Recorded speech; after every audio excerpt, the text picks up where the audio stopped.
Kutana selanjutnya makada agar dibaca nareko sujud sahwi ki.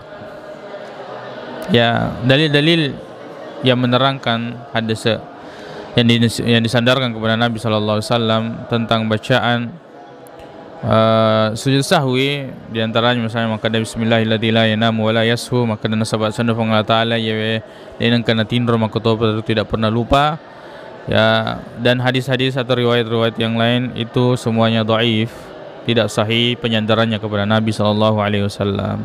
Jadi narakum apakroi, maka kita kembali kepada umumnya doa yang diajarkan oleh Nabi sallallahu alaihi wasallam dalam salat, baik salat fardu maupun salat sunnah, yaitu subhana rabbiyal a'la, subhana rabbiyal a'la, subhana rabbiyal a'la.